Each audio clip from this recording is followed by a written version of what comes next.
समई मासिन समई मासिन समई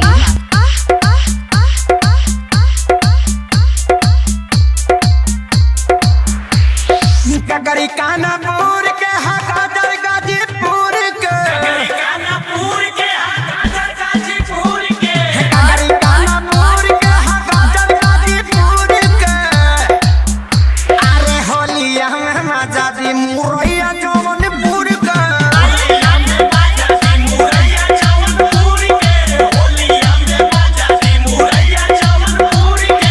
अच्छा ये बताइए कितना रुपया किलो दे रहे हैं? अरे ढेर महंगा खाली 50 रुपया किलो ना कहो पागल हो गए। सट्टी में 20 रुपया हेल मिलत है तू 50 के बेचे। पहले ठेली ठेला दुआर से हटा वाले के जाता हमके सब्जी ना चाहिए। मुरई के भाव हो के भाव हो अंगूर के मुरई के भाव हो के भाव हो अंगूर के मुरई के भाव हो के भाव हो अंगूर के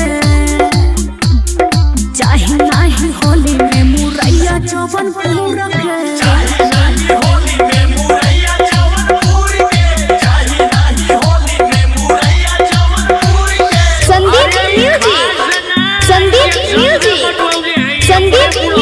समई मासिन समई मासिन पहले तू ये बतावा कि तरकारी बेचत हुआ कि दवाई? अरे ABC कुल विटामिन मिलेले होलिया में खाइबो तो चलबू तान हो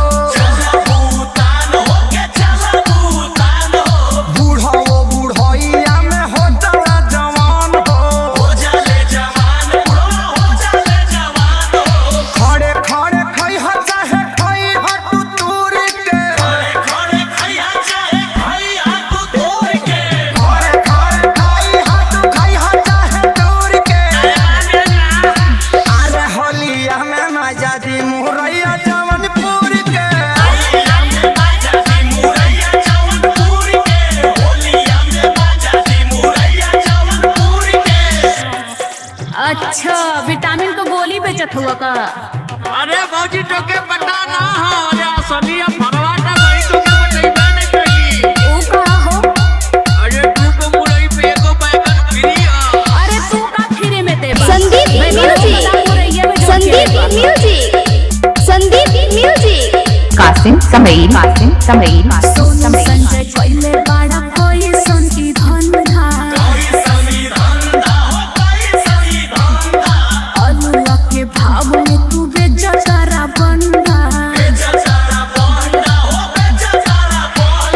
तू न टुनखे सारी कोहे सौदा हदूर के टुनखे सारी कोहे सौदा हदूर के अरे वाह चाहे नाही होली में मुरैया चौवन पूरा के।